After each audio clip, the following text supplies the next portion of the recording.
Olá, meus amigos, sejam bem-vindos à nossa terceira aula sobre responsabilidade civil. Nessa aula, a gente vai tratar dos últimos dois elementos que compõem a responsabilização civil, que são o nexo de causa e efeito e o dano. Vamos tratar aqui das hipóteses de dano aplicáveis, tá ok? Nós já falamos dos atos ou omissões praticados diretamente pelo indivíduo ou por terceiros, por quem ele é responsável, pelos seus animais ou pelas suas coisas. Falamos sobre a culpa, no sentido amplo, envolvendo aí a culpa e o dolo, que é obrigatória quando se trata de responsabilização subjetiva, a regra do caput do artigo 927 do Código Civil Brasileiro. Então vamos falar agora dos outros dois elementos, começando pelo nexo de causalidade. Aqui eu já faço a primeira observação, peço a você que tome cuidado com a palavra causalidade e não casualidade, porque nós estamos falando de nexo de causa e efeito, ligação que deve existir entre aquilo que foi praticado e o dano que foi observado. Então, a vítima precisa demonstrar que o dano que ela tem foi causado pelo indivíduo que ela indica como responsável, ok? Ou por alguém por quem ele se responsabiliza. Nós podemos aí elencar 14 teorias diferentes sobre nexo de causa e efeito. Quem faz isso, por exemplo, na sua tese de doutorado é o professor Pablo Malheiros da Cunha Frota, mas não nos citado pelo professor Flávio Tartucci na sua obra Manual de Responsabilidade Civil. Mas não nos interessa aqui falar de todas essas teorias, até porque várias delas são, de certa maneira, até repetitivas umas com as outras, né? Por isso a gente vai focar o nosso estudo aqui nas três principais teorias de responsabilidade civil, nas três principais teorias de nexo de causa e efeito, para dentro delas verificar qual é aquela que o direito brasileiro adotou. A gente começa por uma teoria que é conhecida como teoria da conditio sine qua non, ou seja, a teoria da equivalência das condições. Segundo essa teoria, pessoal, só é possível responsabilizar aquele que, ou melhor, é possível responsabilizar todo aquele que, se eu excluo da cadeia de eventos, não se vê o evento final. Ou seja, a condição sem a qual não haveria o resultado final. Imaginem a seguinte hipótese, em que alguém é vítima de um homicídio praticado por arma de fogo. Haveria a possibilidade de responsabilização de quem atirou, porque se não houvesse a utilização da arma, evidentemente não haveria a vitimação de alguém, mas seria também possível responsabilizar quem vendeu essa arma, porque se ela não tivesse sido vendida, evidentemente não teria sido usada. Mas também seria possível responsabilizar o fabricante, porque sem a fabricação da arma, ela não seria vendida, via de consequência não seria usada e não mataria ninguém. Mesma coisa poderia dizer na eventualidade de alguém que é acometido de um câncer de pulmão querer responsabilizar a empresa fabricante do cigarro. Porque se não houvesse fabricação do cigarro, ele não compraria, não fumaria e logo não teria câncer no pulmão. Bom, primeiro que aqui no Brasil, pelo menos nas decisões que nós já tivemos a esse respeito, todas elas não aplicando essa teoria, portanto não garantindo, não permitindo essa responsabilização, ficou muito claro que sequer é possível demonstrar, clinicamente falando, que realmente alguém tem câncer no pulmão devido ao fato de fumar. Não há como comprovar com 100% de certeza que uma coisa gera a outra. É possível mostrar que é uma grande propensão né? Mas é possível que alguém que nunca tenha fumado na vida desenvolva câncer no pulmão. É possível que alguém que fume a vida toda nunca tenha câncer no pulmão. Ok? Mas, de qualquer maneira, pessoal, seria aí essa hipótese, a hipótese de você responsabilizar quem está no começo da cadeia de eventos, que evidentemente chega ao final. É claro que para que alguém use um cigarro ou use uma arma de fogo, é preciso que ela tenha sido produzida, tenha sido fabricada. Mas ela não é necessariamente produzida ou fabricada, a arma de fogo, para atingir aquela pessoa. Né? Ou o cigarro não é fabricado para que você, que nunca fumou na vida, tenha câncer no pulmão. Basta você não fumar. Basta ninguém usar arma de fogo contra outra pessoa que não causa a morte de ninguém. Então é preciso uma outra causa diretamente ligada ao evento para que sim eu tenha a realização do evento. Se a gente aplicar essa teoria, pessoal, como alguns professores de direito civil sempre brincam, dá para responsabilizar até Adão e Eva. Né? É uma teoria que tende ao infinito, porque se Adão e Eva não tivessem comido do fruto proibido e sido expulsos do paraíso, nós não existiríamos. Logo, ninguém teria inventado arma de fogo, ninguém teria inventado a pólvora, ninguém teria inventado o cigarro, porque o paraíso não tinha nada disso. Né? E eu brinco sempre, dá para responsabilizar, por exemplo, a gente parou ali naquela tela que eu mostrei anteriormente no fabricante, eu poderia processar os pais do fabricante, a mãe dele, se eles não tivessem feito o filho não teria se tornado dono de uma fábrica de arma, e via de consequência não teria fabricado a arma, que não teria sido vendida e não teria sido usada. Eu poderia responsabilizar o indivíduo que inventou a pólvora, porque se ele não tivesse inventado a pólvora, não existiria arma de fogo, então ninguém fabricaria, ninguém venderia, ninguém compraria, ninguém usaria. Percebam como essa teoria tende ao infinito, e ela até certo ponto, ela se torna absurda. Adotar essa teoria permite esses raciocínios absurdos como o que eu acabei de fazer.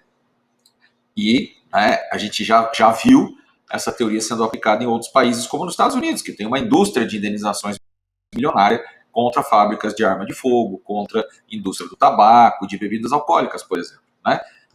Não me parece que essa seja uma teoria que possa ser usada no Brasil em razão daquilo que nós temos no nosso Código Civil. A segunda teoria que nós vamos aqui mencionar é chamada de teoria da causalidade adequada. E aí eu coloco na mesma tela que a terceira teoria, porque a doutrina civilista brasileira se divide entre adotar uma e adotar a outra. A teoria da causalidade adequada estabelece que só é responsável a pessoa cujo evento for apto sozinho a produzir o resultado final. O que exclui as chamadas causas acidentais, aqueles que de alguma maneira contribuem para que eu chegue ao resultado final, mas que diretamente não produzem o resultado final, ou que sozinhos não levariam à produção do resultado final. Gente, voltando no exemplo que a gente deu na tela anterior, por isso eu vou voltar só para vocês observarem de novo aqui, esses quadradinhos aqui embaixo. Imagina, usando agora a teoria da causalidade adequada. Quem fabrica a arma, simples fabricação, levaria ao evento final, que é a morte? Não. A simples venda da arma levaria ao resultado final, que é a morte? Não. Então, nem o fabricante, nem o vendedor podem ser responsabilizados, porque o que eles fizeram sozinho não gera o resultado final. O único aqui que poderia ser responsabilizado é o autor do disparo, porque ele sim, com o seu ato, causou a vitimação de alguém e, via de consequência, a morte desse alguém. Nesse exemplo, a gente resolveria o problema. Agora, pense nesse outro exemplo que eu coloco aqui em cima, logo abaixo da teoria da causalidade adequada. Imagine alguém saindo de um estádio de futebol depois de um jogo. Infelizmente, no Brasil a gente tem isso, mas não é só no Brasil não, né, gente? Tem países em que a coisa é muito pior que no Brasil. Na Argentina, no Uruguai, na Inglaterra, né? Alguém saindo de um jogo de futebol sofre uma agressão física, aqueles que se autodenominam torcedores organizados, mas que na verdade são criminosos, são vândalos, acabam agredindo uma pessoa que sai do estádio com a camisa do time adversário. Digamos que esse indivíduo tenha 2 braços quebrados, e aí ele é socorrido por uma ambulância, levado para o hospital, onde ele tem que ser internado para passar por cirurgia para recomposição aí dos ossos que foram quebrados. Nessa internação, para se submeter à cirurgia, ele acaba sendo acometido de uma infecção hospitalar e vem a morte. Vem a óbito. Morre. Ora, pela teoria da causalidade adequada, só aquele que diretamente causou o evento final poderia ser responsabilizado. Aí eu pergunto, os agressores poderiam ser responsabilizados pela morte? Não, porque a agressão em si, que foram 2 braços quebrados, não mataria o indivíduo. O hospital poderia ser responsabilizado pela infecção hospitalar? Aí a pergunta é, o indivíduo estaria no hospital se não fosse agressão? Ele já estava lá ou ele foi colocado lá por um terceiro, por um ato praticado por um terceiro? Ele foi colocado lá por um ato praticado por um terceiro. É muito diferente de alguém que está passando por um tratamento no hospital e é acometido de uma infecção hospitalar.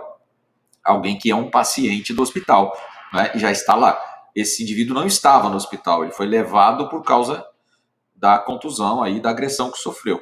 Então, nem o hospital sozinho conseguiria levar ao resultado morte, porque a pessoa não estaria lá, não fosse agressão, e a agressão sozinha também não causaria morte.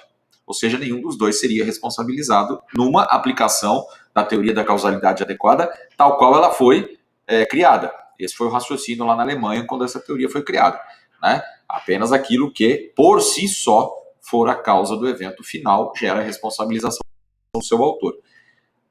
Obviamente que aqui nós teríamos um problema. E aí, aplicando a teoria dos danos diretos e imediatos, esse problema se resolveria. Essa teoria, pessoal, ela encontra subsídio no Código Civil no artigo 403, que diz que só é possível responsabilizar alguém pelos danos direta e imediatamente por ele causados. Esse artigo ele está na parte relativa ao Código Civil, relativa ao direito contratual. Daí o questionamento de alguns doutrinadores, entre eles o professor Flávio Tartucci, né, quem eu sou leitor assíduo e acompanho a grande maioria dos seus ensinamentos. Segundo o professor Flávio Tartucci, essa teoria ela só diz respeito a obrigações contratuais, mas não seria aplicável a obrigações extracontratuais, porque o Código Civil, no artigo 944 e 945, permite ao juiz que adeque a indenização ao grau de culpa da pessoa, o que significaria dizer que adeque a responsabilidade àquilo que o indivíduo realmente fez, né? No que poderia se entender, então, e é isso que ele diz, que a teoria da causalidade adequada seria aplicável. Mas ele faz aqui uma interpretação, pessoal, que eu vou até utilizar o livro dele aqui, no sentido de que o que deveria ser feito aqui é uma aplicação da teoria, não na maneira como ela foi criada, para falar de probabilidade estatística de que o evento sozinho causasse o resultado final, mas sim dela ser aplicada como ideia de adequação das causas. No sentido de que essa teoria, então, permitiria que o juiz adequasse a responsabilidade das partes ao que cada uma causou.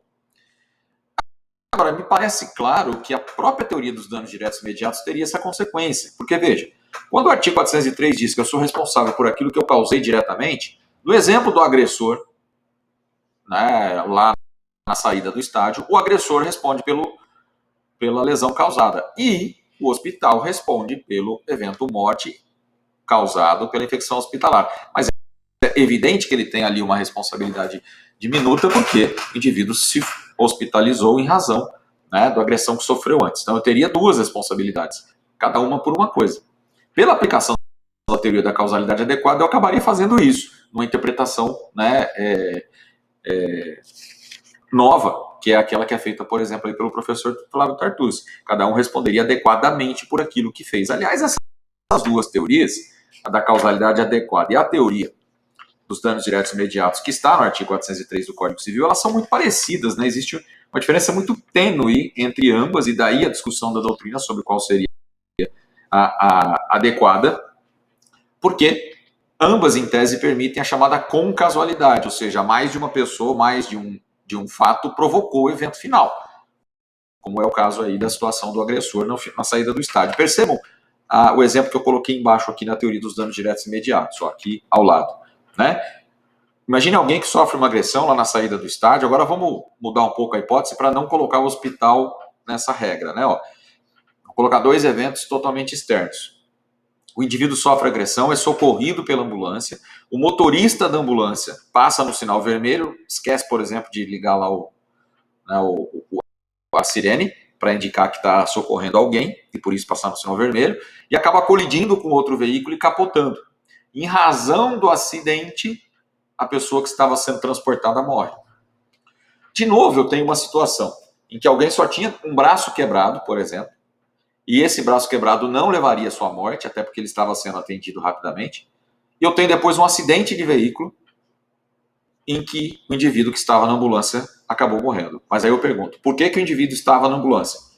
Porque tinha sido agredido inicialmente. Aquele indivíduo não é motorista da ambulância, o que morreu. Ele era o paciente. Então ele não estaria na ambulância não fosse a agressão sofrida antes.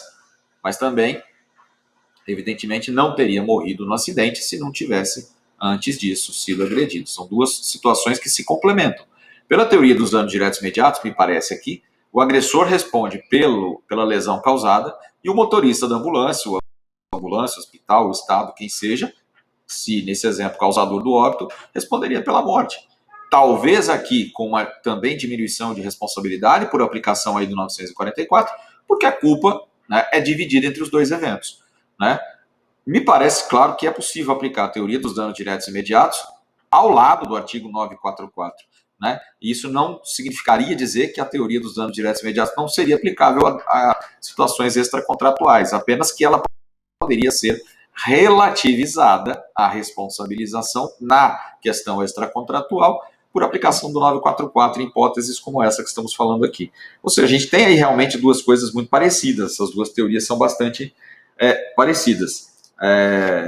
Mas tendo a me filiar àqueles como o professor Stozzi, né, enfim, Gagliano, que identificam a aplicação no Brasil da teoria dos danos diretos e imediatos, não da teoria da causalidade adequada, por expressa previsão no artigo 403. Ok, pessoal? Mas vale aí a reflexão, vale aí estudar essas duas teorias mais profundamente, para que você possa formar o seu entendimento sobre qual das duas melhor representa o que a gente tem no direito brasileiro. Muito bem. Sendo uma ou sendo outra teoria, o que nos fica muito claro aqui é que só dá para pedir responsabilização, só dá para buscar reparação sobre danos que tenham relação direta com o evento causado pela outra pessoa. Ou pela adequação da causa, ou pelos danos diretos e imediatos. Ok? Vamos então falar dos danos. E aí, ao falar de danos, a gente tem que voltar lá no direito obrigacional e contratual, porque é lá que a gente encontra o conceito de danos materiais, basicamente. Por isso que eu digo que não dá para dissociar uma coisa da outra. Não dá para dizer, não, isso só é de direito obrigacional, porque está lá na parte relativa a obrigações e contratos, a responsabilização extracontratual a gente vai interpretar de outro jeito aqui na parte do Código Civil relativa a isso. A gente tem que buscar o subsídio lá, né? Bom, quanto aos danos, pessoal, nós temos hoje a clara concepção de que podem existir ou coexistir 3 espécies de dano. Só antes de falarmos individualmente de cada um, material, moral e estético, vou mostrar para vocês aqui 2 súmulas do STJ. Súmula 37, segundo a qual são cumuláveis as indenizações de dano material e moral. Veja, essa é uma súmula bastante antiga, já até superada pela Constituição Federal de 88, que veio expressamente trazer essa regra, né, da possibilidade do dano moral ser exigível, ainda que fosse exclusivamente moral. E o Código Civil, por fim, em 2002, espancou completamente essa discussão, porque traz claramente a possibilidade da indenização do dano, seja ele só material, seja ele moral, ou a possibilidade de acumulação de ambos. Mas uma súmula mais recente do STJ, que é a 387, diz que é possível acumular dano estético e dano moral, dizendo então que não se trata da mesma coisa, que são coisas diferentes. E é claro, somando as duas, eu posso acumular material, estético e moral, 3 espécies de danos independentes. Pessoal, aqui que fique claro, né? O dano estético, que por muito tempo se confundiu com moral, na verdade não é a mesma coisa que o moral. O dano estético pode ser ou pode ter como consequência um dano moral, mas pode não ter, né? Vamos verificar aqui, ó. Primeiro, o que é o dano moral? Depende da análise se eu estou me referindo a uma pessoa vítima, pessoa jurídica ou pessoa física. Também já está mais do que sedimentado na jurisprudência brasileira que o dano moral atinge sim pessoa jurídica. Só que é claro, quando eu falo de pessoa jurídica, o conceito é um pouco distinto. Falando em pessoa física, pessoa natural, o dano moral se configura como uma lesão aos direitos de personalidade. Quais são os direitos de personalidade? O direito ao nome, à imagem, à vida, né? Esses direitos são os direitos inerentes à personalidade. Portanto, toda vez que a minha vida, a minha imagem, o meu nome são expostos, né, me causando dor, vexame, sofrimento, humilhação, eu, pessoa natural, sofro dano moral. Evidentemente que esse dano moral tem que ser entendido como algo que fuja à normalidade, algo que não seja um simples descontentamento do dia a dia. Infelizmente, nós tivemos, assim que o Código Civil entrou em vigor, em 2002, uma certa banalização do Instituto do Dano Moral. Qualquer coisa se transformava em pedido de danos morais. Coube aos tribunais dizer, ora, isso não é dano moral, né? Por quê? A convivência em sociedade, a vida, ela é feita de momentos bons e de momentos ruins. Ela é feita de momentos desagradáveis, de situações que nos levam a determinados extremos. Mas há situações que são corriqueiras, que são comezinhas. O que é dano, pode gerar dano moral é aquilo que foge da normalidade. É o tipo de exposição que foge da normalidade. Uma pessoa pública não pode entrar com uma ação por dano moral porque teve uma foto sua na praia publicada no jornal. Praia é local público. Se a pessoa é pública, a vida dela é exposta, logo não há nenhuma irregularidade nessa foto ser publicada, né? A depender, logicamente, só de uma análise talvez do que estava acontecendo quando essa foto foi tirada. Já tivemos casos dessa natureza. Mas mesmo assim, nessa situação em que essa pessoa famosa estava tendo uma relação sexual, né, dentro do mar, isso foi filmado, fotografado, ela estava em local público. E estando em local público, se sujeitou à exposição da própria imagem. né, não gerando, e não havendo para ela, então, dano material, dano moral, principalmente, pela exposição dessa foto ou dessa imagem em qualquer meio que seja. Né? Muito bem. Então, o dano moral é aquilo que refoge à normalidade. Por exemplo, o indivíduo que, ao entrar no banco, tem a porta giratória travada, não permitindo a sua entrada, esse constrangimento gera dano moral? Lógico que não. Se a porta trava uma vez ou até duas, porque você não tirou do seu bolso o seu celular, a sua chave, isso faz parte da normalidade. O banco tem que tomar cautela para evitar que os seus clientes sofram danos.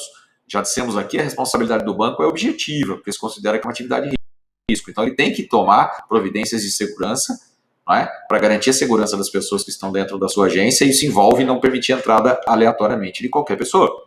Agora, se essa porta giratória trava 6 ou 7 vezes, sem você estar com absolutamente nada irregular, porque você tem um marca-passo, porque você tem uma prótese, por exemplo, que você já comprovou que tem, e o guarda não te deixa entrar, o porteiro não te deixa entrar, né, e faz com que você tenha que tirar toda a sua roupa, por exemplo, ou quase toda, para mostrar que não tem nada, aí você está sendo exposto de maneira exagerada. Aí está fugindo da normalidade, isso é dano moral.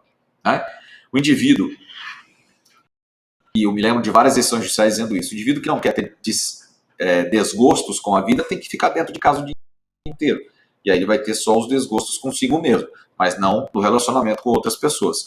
Bater o carro e ter que ficar sem ele durante um mês, porque ele está sendo arrumado, e aí eu tenho que me deslocar de ônibus, eu perco mais tempo para chegar ao trabalho, eu tenho que acordar mais cedo, isso gera dano moral? Não.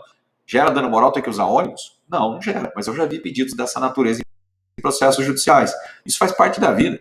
Né? Se você é um afortunado que tem carro e não precisa andar de ônibus, parabéns. Mas o fato de, eventualmente, ter que se utilizar dos meios de transporte públicos não gera nenhum tipo de dano moral. É desconfortável para quem não está habituado?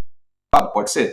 Mas não é um desconforto que gere vexame, que gere humilhação, a ponto de se transformar em dano moral. Percebe a diferença entre as duas coisas, então? Entre um simples desgosto, desconforto e o dano moral? O dano moral tem que ser sempre aquilo que foge do normal. É por isso que nós não podemos banalizar o Instituto e achar que qualquer coisa gera dano moral. Né? Que nós vamos ter. Senão, daqui a pouco a gente tem. É curioso que eu até já vi esse tipo de processo. Né? O torcedor que processa o time porque ele só perde. Né? Ora, isso é dano moral? Por mais que você seja humilhado, que seja vexatório e tudo mais, né? Não, porque isso, você escolheu torcer para esse time, isso faz parte. Torcer para um time significa torcer quando ele ganha e quando ele perde. Né? Então, óbvio que isso faz parte da vida e não gera moral. Certo, pessoal?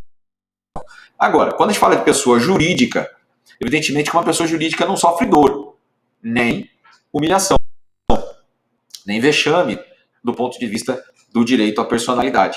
Mas o bom nome de uma pessoa jurídica pode ser manchado perante a comunidade, pode ser prejudicado quando é, por exemplo, uma notícia falsa veiculada na mídia.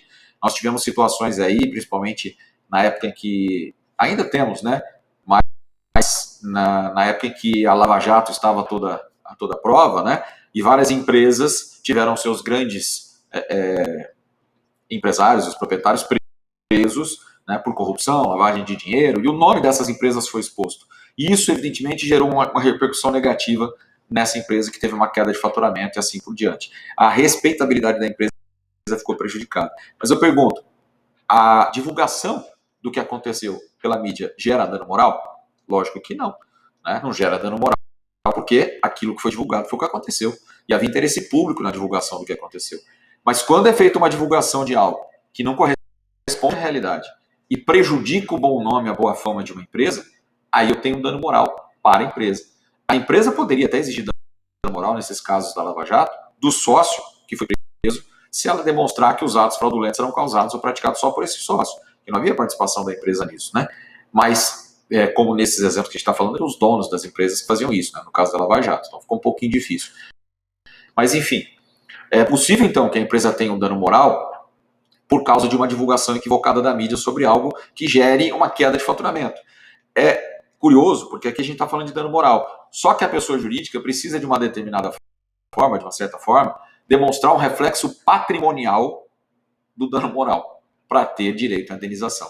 Ela precisa demonstrar que aquilo lhe foi negativo ao nome, tanto que causou queda de faturamento, causou perda de clientes. né? Porque se eu tenho uma repercussão que não é boa, uma notícia que não é boa na mídia, em relação a uma empresa, mas isso não repercute na empresa, no dia a dia dessa empresa, ela não perde faturamento, ela não perde cliente, ela consegue se recuperar sem ter prejuízos por causa da divulgação negativa, dano moral não houve.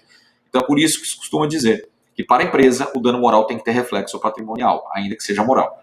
Ele é moral porque eu não vou indenizar a empresa exatamente do que ela deixou de ganhar com os clientes que fugiram ou que sumiram, porque isso seria dano material. Mas eu vou fixar uma indenização por danos morais pelo prejuízo que foi causado a ela em razão daquela divulgação negativa do nome e da fama da empresa. Tá ok? Muito bem. Já o dano material, pessoal, eles correspondem ao prejuízo devidamente comprovado. Vou mostrar uma outra tela aqui para vocês, onde eu vou citar exatamente aquilo que está no Código Civil. E aí a gente vai ver que o indivíduo pode, dentro de dano material, pedir até 3 coisas.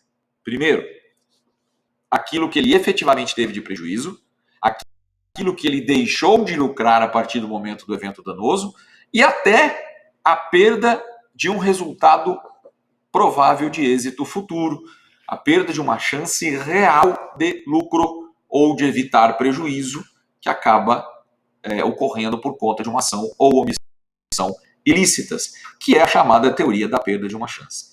Vamos falar dessas 3 coisas já com calma. Mas antes delas, só para mostrar para vocês o que é o dano estético. Qual é a diferença do estético para o moral? O material atinge o meu patrimônio e eu preciso provar materialmente, por isso o nome, o que é que eu perdi para pedir a recomposição.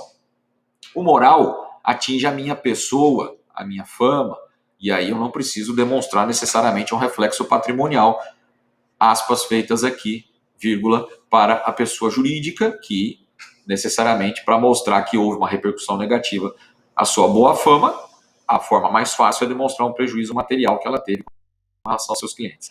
Mas o dano estético, pessoal, isso observa, e aí, claro, só para pessoas naturais, pessoas físicas, quando há uma lesão física irreversível. E vamos prestar atenção para conseguir diferenciar, então, o dano estético do moral. Imagine que você, vamos falar de uma situação até corriqueira, compra um produto, vamos colocar em um micro-ondas. Você leva ele para casa.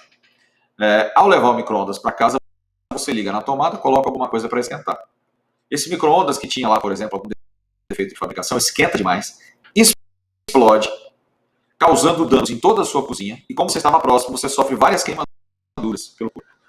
Bom, eu tenho aqui o dano material, porque eu paguei por um produto que não funcionou, que explodiu. Eu tenho dano material a todo o restante da minha cozinha, que eu vou ter que reformar, e tudo aquilo que se perdeu na cozinha. Eu tenho dano estético, caso eu tenha sofrido lesões físicas que não vão sarar, que não vão ser reparadas. Eu fiquei, por exemplo, com uma marca aqui, um corte muito grande no rosto, uma cicatriz enorme que eu vou levar para o resto da minha vida.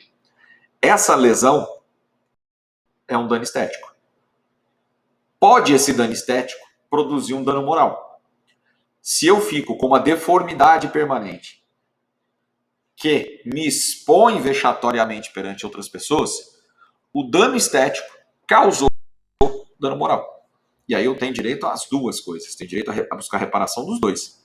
Mas vamos imaginar que essa cicatriz ela fique aqui, ó, ou fique numa região do meu corpo que normalmente não fica exposta. E que mesmo se eu for à praia ou for a algum outro lugar, eu tenho como evitar a exposição daquilo. Então eu pergunto, há aí dano moral? Não, mas pode existir estético. Ora, se eu tenho uma queloide enorme que ficou aqui, porque eu não consegui recuperar, né, uma cicatriz enorme. Ela normalmente não aparece, porque ela fica por dentro da calça, por dentro do short. Só que ela está aqui, ela me incomoda e vai ficar comigo pro resto da vida. Aí existe o dano estético. Não há reflexo moral, mas existe dano estético. Então eu posso ter dano estético, pura e simplesmente, posso ter dano moral, pura e simplesmente, ou posso ter as 2 coisas ao mesmo tempo. O estético que produz dano moral. Daí a diferenciação que foi feita, então, gente, pela doutrina, e que levou a edição daquela súmula que a gente já falou, no sentido de que o dano moral e o dano estético, vou mostrar de novo a súmula aqui, poderão ser acumulados, porque eles não são iguais. Né? Um pode causar o outro. Eles não necessariamente ocorrem ao mesmo tempo, mas podem ocorrer. E se ocorrerem, poderá haver pedido de indenização de um e do outro. Ok? E o próprio Código Civil, né, quando ele fala da hipótese de lesão corporal, da hipótese de morte, ele fala, principalmente na lesão corporal, né, o indivíduo ficou sem um braço, uma perna, isso vai causar uma diminuição na sua capacidade laboral. Isso é dano moral, mas ao mesmo tempo também eu tenho estético, o indivíduo que perde um braço, por exemplo, né? Então aí são duas coisas distintas, reparáveis, calculáveis isoladamente, ok? Gente, vamos observar esse quadrinho que eu fiz aqui, onde vocês vão observar as três diferenças ou as três coisas que nós podemos enquadrar dentro do conceito de dano material. Dano emergente, lucro cessante e perda de uma chance. Dano emergente e lucro cessante a gente retira lá do começo do Código Civil, né? Lá da parte do direito das obrigações. Por isso que eu falo da impossibilidade de você dissociar uma coisa da outra. Porque o Código diz que é possível a reparação daquilo que o indivíduo efetivamente perdeu, a vítima, e aquilo que ela razoavelmente deixa de lucrar depois do evento danoso. Ora, o que a pessoa efetivamente perdeu? É o dano que emerge da prática do ato ilícito. Por isso, emergente. O que eu, a partir dali, vou deixar de ganhar é o lucro que para, é o lucro que cessa. Por isso tem o nome de lucro cessante. Perdas e danos, artigo 402 do Código Civil. As perdas e danos incluem aquilo que a vítima efetivamente perdeu, dano emergente, e aquilo que ela razoavelmente deixa de lucrar, lucro cessante. Agora, prestem bastante atenção nessas duas palavras que estão aí e não estão aí à toa. A gente tem aí um velho adágio que diz que na lei não contém palavras inúteis. Tudo bem que a gente mora no Brasil e sabe que a lei brasileira em muitos momentos tem várias palavras inúteis. Mas tecnicamente dá para usar esse brocar do latino aqui, né? Porque se essa palavra efetivamente e a palavra razoavelmente não estão aqui à toa. Elas têm um sentido de existir, que aliás é enorme. Percebam comigo, o que significa efetivamente se perdeu? Significa aquilo que comprovadamente o indivíduo teve de prejuízo, né? Comprovadamente significa que eu tenho que demonstrar através de orçamentos, de recibos, de notas, os prejuízos que eu tive. Então vamos imaginar um acidente de veículo, que você, ao transitar pela rua, passa no sinal verde, mas vem um carro aí a toda velocidade pelo lado que ele teria que parar, pelo sinal vermelho, ele ultrapassa a esquina e bate no seu carro. Bom, qual é o dano emergente? Todo o prejuízo do seu carro, material. Seu carro ficou amassado, vai ter que ser consertado, é lataria, pintura, eventualmente alguma outra coisa, pneu que estourou, né? Então, tudo isso é dano emergente. Tudo isso emerge automaticamente do evento danoso, do acidente. Se você é um motorista de táxi e você estava usando o carro que usa para trabalho, ou motorista de aplicativos, além de ficar com prejuízo para fazer o seu carro ser consertado, você vai ficar sem trabalhar durante alguns dias, porque o carro vai ficar parado. E isso faz com que você deixe de lucrar. Eu comprovo aquilo que eu efetivamente perdi, eu mando fazer um orçamento do carro, eu tiro foto, eu tenho laudo, né? Por exemplo, eu posso ter um laudo pericial, eu posso provar através do boletim de ocorrência, fotos, eu demonstro como foi o acidente, o que eu tive de prejuízo.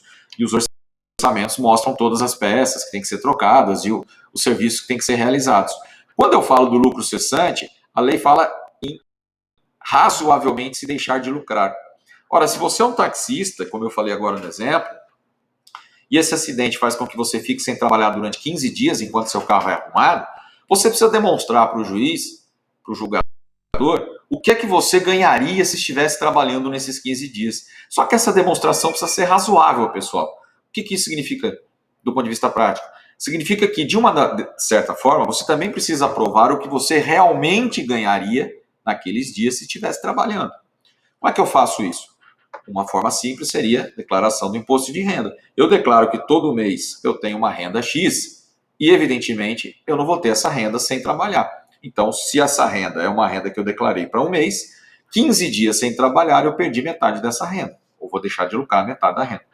Ah, eu não declaro imposto de renda.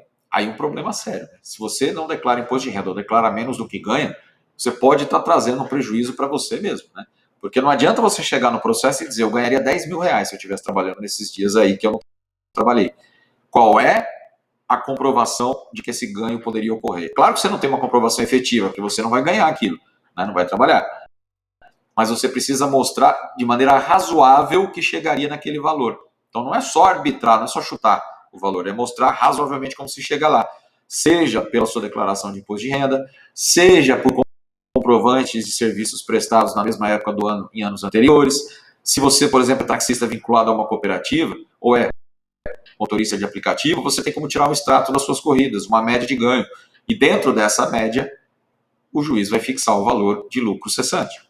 Da mesma maneira, poderiam ser ouvidos outros profissionais que trabalham na mesma área, no mesmo período do ano, para dizer quanto é que eles ganham ou ganhariam, e com base na média do que eles ganham, se chegaria a um valor razoável de lucro cessante. Mas percebam que as duas situações, o dano emergente e o lucro cessante, são situações que derivam diretamente do evento danoso. Ou seja, as duas efetivamente ocorreram.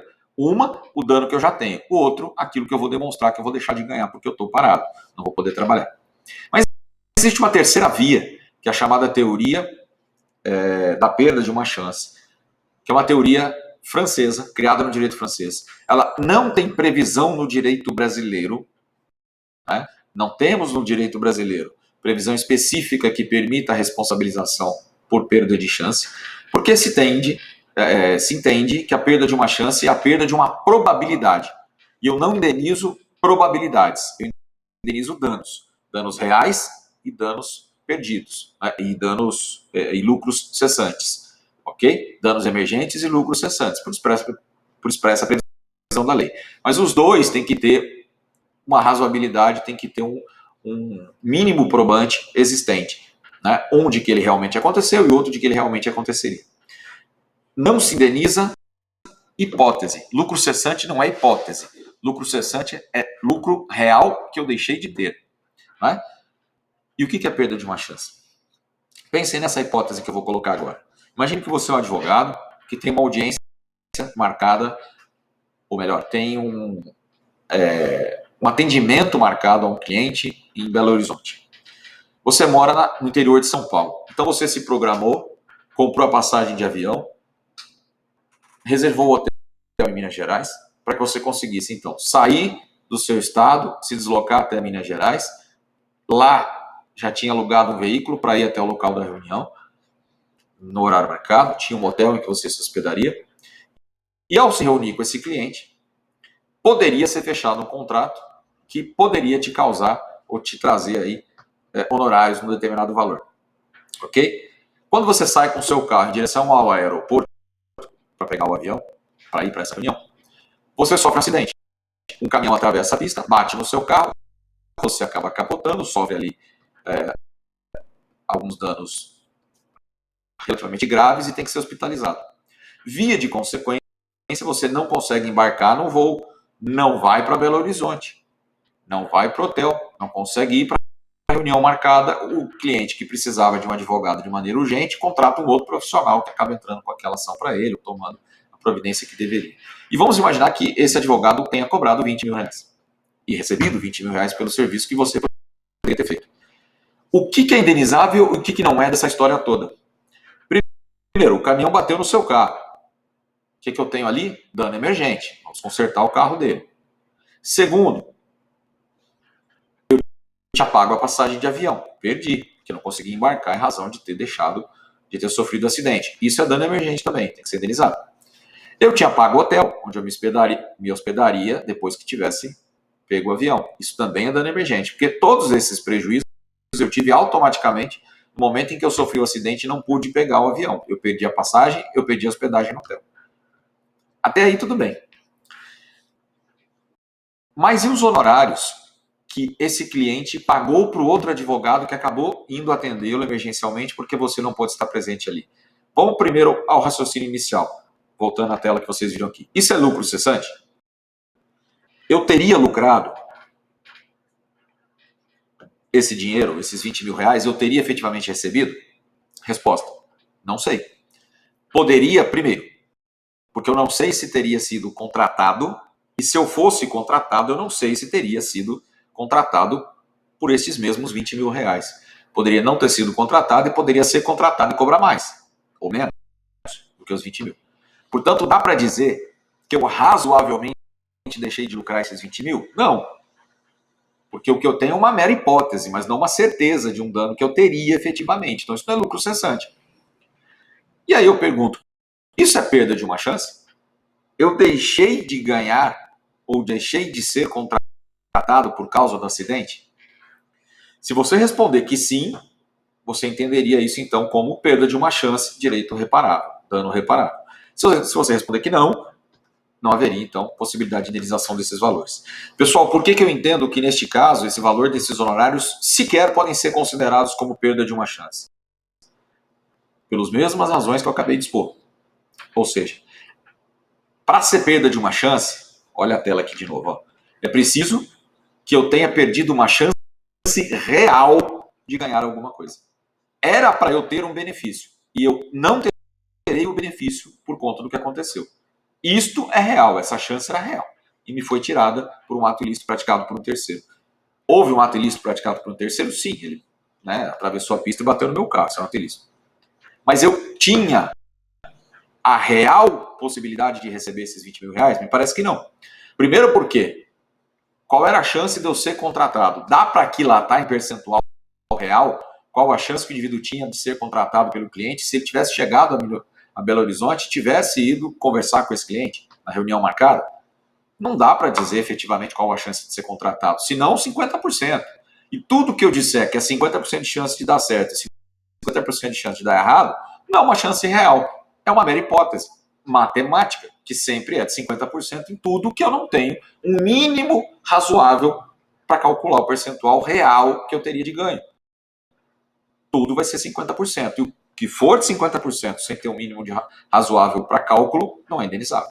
Então isso não é perda de uma chance. Eu poderia não ser contratado por ele poderia não gostar de mim, não é?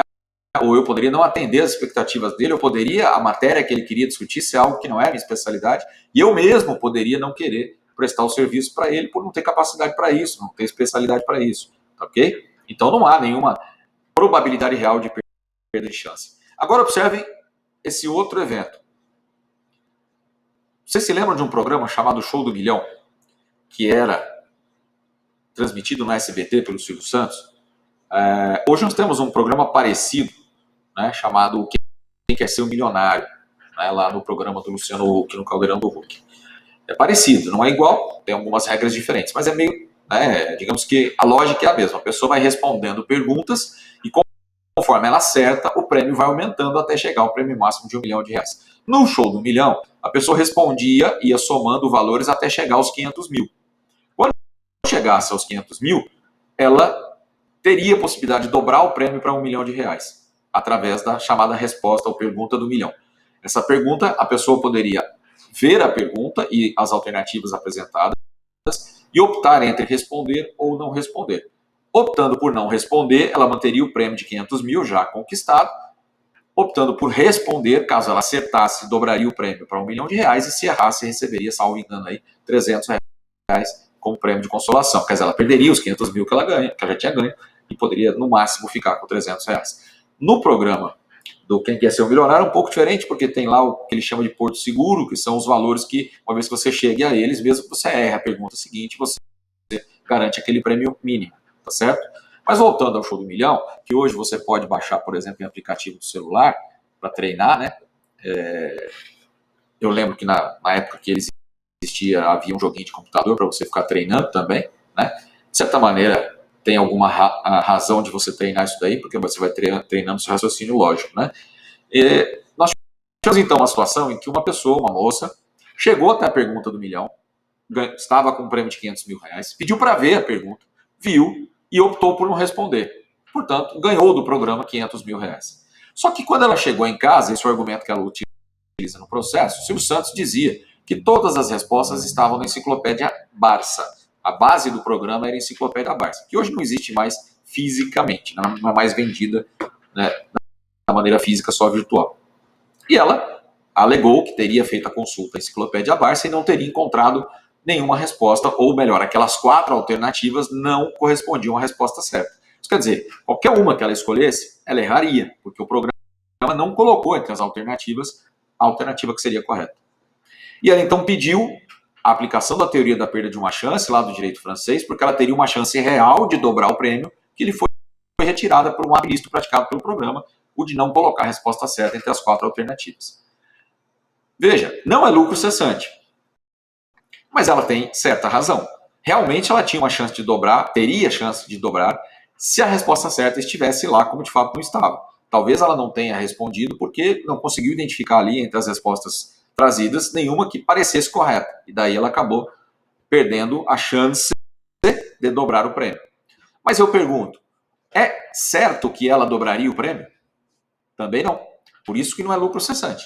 Porque não é um ganho real que eu deixei de ter. É uma hipótese de ganho. A hipótese nesse caso era real. Se a resposta certa estivesse lá, ela não teria 50% de chance de acertar ou de errar e nem 100%. Mas se eu tinha 4 alternativas e eram 4, ela tinha 25% de chance de acertar e 75% de errar. Essa é uma chance que é real, pessoal. Não é a mera hipótese dos 50%. Se eu tenho 4 alternativas, a minha chance de acertar é 25%. O que fez o Tribunal de Justiça de São Paulo? Concedeu a ela a indenização correspondente a 25% dos restantes 500 mil cuja a chance de ganhar lhe foi retirada, no percentual de 25%. Então ela tinha chance de chegar até R$1 milhão? Tinha. Só que na prática, a real chance de acerto era de 25%. Né? Então essa chance de 25% lhe foi retirada, isso realmente foi, na medida em que a resposta certa não estava lá. E aí o direito brasileiro adotou pela primeira vez a teoria da perda de uma chance. Perceberam a diferença? Aqui eu consigo aquilatar o percentual real de chance que a pessoa teria, e por isso esse percentual passa a ser indenizável. Isso tem sido muito requerido, pessoal, eu trago aqui uma decisão do STJ, para vocês usarem de parâmetro na sua interpretação, em situações envolvendo o advogado, né?